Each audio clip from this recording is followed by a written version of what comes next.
ഒരിക്കൽ എൻ്റെ ഒരു സുഹൃത്ത് ഒരു സ്റ്റാർട്ടപ്പ് തുടങ്ങുകയാണ്. അപ്പോൾ സ്റ്റാർട്ടപ്പ് തുടങ്ങുമ്പോൾ ഞങ്ങളെല്ലാവരും അവൻ്റെ സുഹൃത്തുക്കളായ ഞങ്ങളെല്ലാവരും എന്ത് ചെയ്യുക, അവൻ വിളിച്ചു, എടാ കുറച്ച് പരിപാടിയുണ്ട്, കുറച്ച് അറേഞ്ച്മെന്റ്സ് ഒക്കെ ചെയ്യണം. അപ്പോൾ ഞങ്ങളെല്ലാവരും എന്ത് ചെയ്യുക, അതിൻ്റെ അറേഞ്ച്മെന്റ്സിന് വേണ്ടിയിട്ട് എന്ത് ചെയ്യുക, ഞങ്ങൾ അവിടെ ചെന്നു.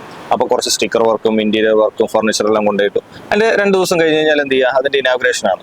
അപ്പം അങ്ങനെ ഇരിക്കുന്ന സമയത്ത് ഇവൻ ഞങ്ങളൊരു ചായ കുടിക്കാൻ വേണ്ടി ഞങ്ങൾ അപ്പുറത്തൊരു കടയിലേക്ക് പോയി. അപ്പോൾ അവിടെ ചായ കുടിച്ചുകൊണ്ടിരുന്നപ്പോൾ ഇവൻ ഞങ്ങളുടെ അടുത്തൊരു കാര്യം പറഞ്ഞു. അതായത് ഒരു ബിസിനസ് തുടങ്ങാൻ വേണ്ടിയിട്ട് വളരെ ബുദ്ധിമുട്ടാണെന്ന് പറഞ്ഞു. ഇത് എത്രമാത്രം ഞാൻ സ്ട്രഗിൾ ചെയ്യുന്നുണ്ടെന്ന് നിങ്ങൾക്ക് അറിയാവോ എന്ന് ചോദിച്ചു. അപ്പം ഇതൊക്കെ കേട്ടോണ്ടിരുന്ന ഞങ്ങളുടെ കൂടുതലുള്ള ചേട്ടനുണ്ട്, സീനിയർ ആയിട്ടുള്ള ചേട്ടൻ, അവിടെ നല്ലൊരു ബിസിനസ് സ്ഥാപനം നടത്തിക്കൊണ്ട് പോകുന്ന ഒരാളാണ്. അപ്പോൾ ആ ചേട്ടൻ ഞങ്ങളുടെ അടുത്ത് ഇങ്ങനെ പറഞ്ഞു, എടാ എല്ലാം തുടങ്ങാൻ നമുക്ക് എളുപ്പമാണ്. അതിപ്പോൾ എന്ത് തന്നെ ആയിക്കോട്ടെ, നമുക്ക് എന്ത് തുടങ്ങി വെക്കാൻ വളരെ എളുപ്പമാണ്. പക്ഷെ അത് നിലനിർത്തിക്കൊണ്ട് പോവുക എന്നുള്ളതാണ് എന്ത് ചെയ്യുക, നമ്മളെ സംബന്ധിച്ചിടത്തോളം ഏറ്റവും വലിയ ബുദ്ധിമുട്ട്. ആ ഒരു സംസാരത്തിൽ നിന്നാണ് എനിക്ക് consistency is the key to success എന്നൊരു വേർഡ് എനിക്ക് എന്ത് ചെയ്യുക, എൻ്റെ മനസ്സിലേക്ക് കയറി പറ്റിയത്. അപ്പോൾ അതിനുശേഷം ഞാൻ ചെയ്തിട്ടുള്ള പല പ്രവർത്തികളിലും ഞാൻ നോക്കുന്ന സമയത്തെല്ലാം നമ്മളത് ചിലപ്പോൾ ഫ്ലോപ്പ് ആവാം, ചിലപ്പോൾ എന്ത് ചെയ്യുക സക്സസ് ആവാം. അപ്പോഴൊക്കെ ഞാൻ ശ്രദ്ധിക്കുന്ന ചില കാര്യങ്ങളുണ്ട്.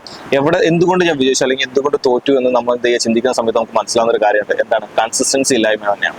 ഇപ്പൊ എനിക്കാണെങ്കിലും നിങ്ങൾക്കാണെങ്കിലും ഒക്കെ എന്ത് ചെയ്യുക, നമ്മുടെ ഈ കൺസിസ്റ്റൻസി, അതായത് നമ്മൾ എന്ത് തുടങ്ങി വെക്കാനോ അല്ലെങ്കിൽ എന്തും ആരംഭിക്കാൻ വേണ്ടിയിട്ട് എന്ത് ചെയ്യുക, നമുക്ക് വളരെ ഇൻട്രസ്റ്റിംഗ് ആയിരിക്കും. പിന്നെ അത് നിലനിർത്തിക്കൊണ്ട് പോകാന്നുള്ളിടത്താണ് എന്ത് ചെയ്യുക, നമ്മളെല്ലാവരും ഈ നെഗറ്റീവ് അല്ലെങ്കിൽ എന്ത് ചെയ്യുക തോൽവികൾ ഫേസ് ചെയ്യണം.